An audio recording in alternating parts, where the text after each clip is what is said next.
I'm Richard Gisbert, and you're at The Listening Post. This week, Iraq and the information surge from the U.S. that's designed to keep the troops there. Having problems understanding the climate change story? Try reporting on it. And the girl from Alabama and her good old boys from the Middle East.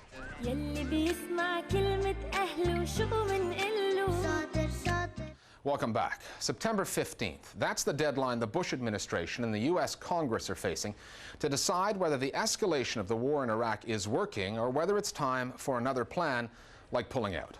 And with that date drawing near, there are signs within the U.S. media of an information surge from the administration and its supporters, the kind of media offensive that helped launch the war in the first place and could now help keep it going.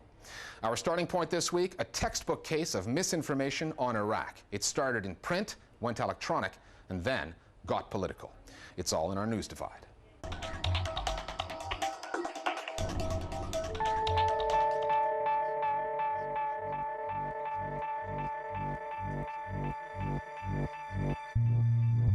Tuesday, August 14th.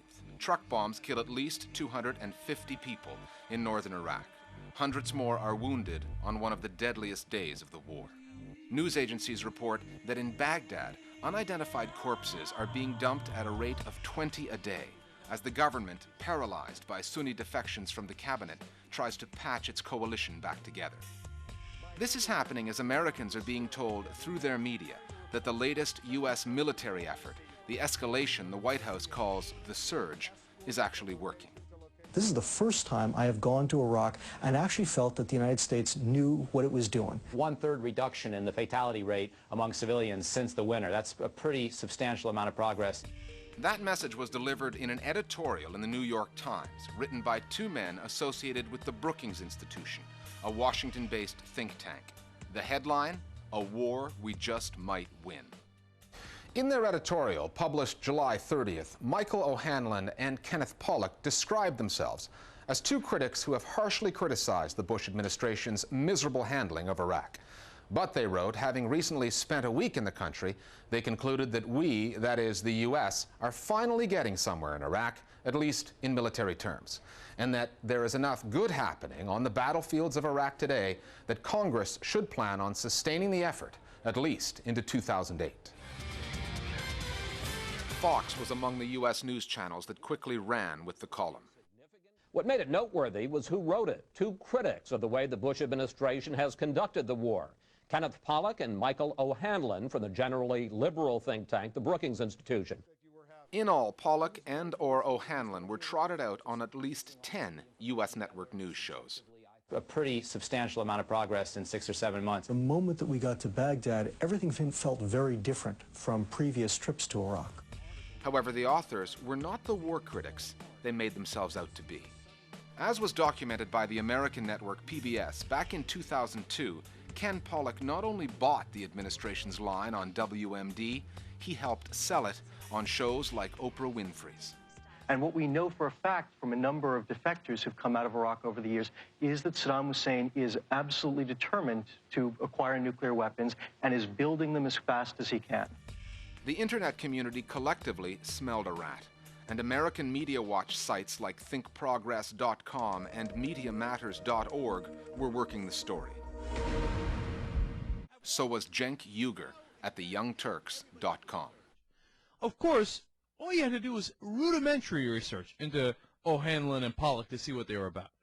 They were huge advocates of the Iraq War in the first place. They were always for the war. Their only criticism of the war was, if we had conducted it my way, we'd have won much earlier. Okay? Wow, big critics of the Iraq War. They wanted to go in. They're not critics of the Iraq War. Glenn Greenwald at Salon.com was particularly damning.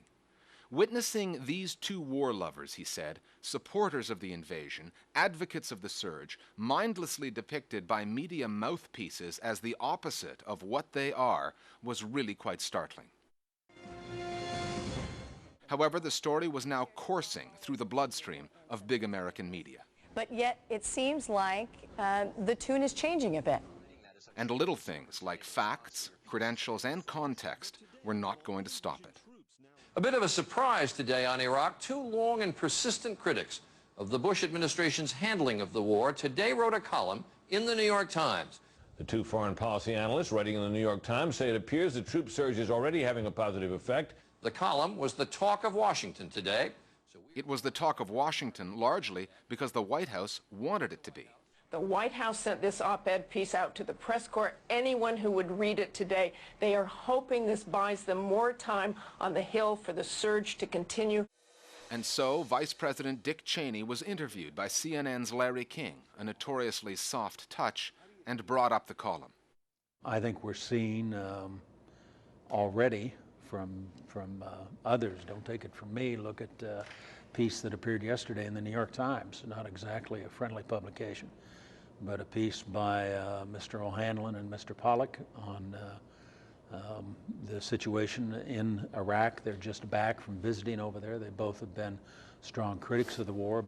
Stop the tape and rewind to 2002, when the Bush administration was trying to sell the war in Iraq. It fed false intelligence to the New York Times about Iraq and nuclear weapons, and then quoted the Times story on television. There's a story in the New York Times this morning. This is, and I want to attribute to the Times. I don't want to talk about, obviously, specific intelligence sources, but... Or, as Salon's Glenn Greenwald put it, from the administration's mouths to the pens of obedient journalists, back into the administration's mouths. Ordinarily, a single opinion column in a newspaper, even the New York Times, would not have this sort of impact. But these are not ordinary times in Washington or in Iraq. You go right back to the weapons of mass destruction. So the administration is in a tough position. Nothing they say will be credible with the American people. So they can't say we're going to rely on our own judgment. So they're looking for who might be credible. When the New York Times runs a piece, the headline of which is that this war may be winnable or something to that effect, you know, that's going to get a lot of attention. And it's also liable to create copycats. The Associated Press news agency produced a similar story, again quoting O'Hanlon and Pollock.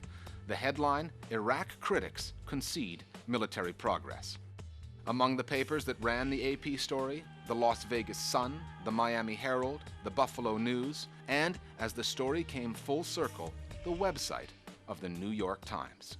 The Associated Press, I don't know if you know this, they go to every single news organization in the country. You think people do original reporting? Like 10% do original reporting. 90% take the Associated Press headline and run it as is. That's in every paper this morning in the country. Iraqi critics concede military progress. Which critics? The ones that were for the war? Come on, man! In the ongoing propaganda war over Iraq, score this one as a victory for the Bush administration, with a little help from its friends and allies in the media. Our Global Village Voices now with their comments on the coverage of the Iraq story. In arguing that Congress should give more time to President Bush's war strategy rather than insisting on withdrawal of a timetable for withdrawal of U.S. troops, they completely ignore the question of what's happening politically in Iraq. They reflect the soldiers' point of view, and because they spend most of the time with the American soldiers, and so they reflect their opinion. And another thing is there's a lot of events happen in Iraq. It's not covered by the American media. When you speak with the Iraqis, they have a suspicion about any American journalist who is working in the American media in Iraq, and they do believe that, you know, they have another task in Iraq. They are not just working as a journalist for the media organization, and they believe that those American journalists are working to help and survive the American policy in Iraq. If you have issues with global media and the way they or we cover the world, then email us at listeningpost@aljazeera.net.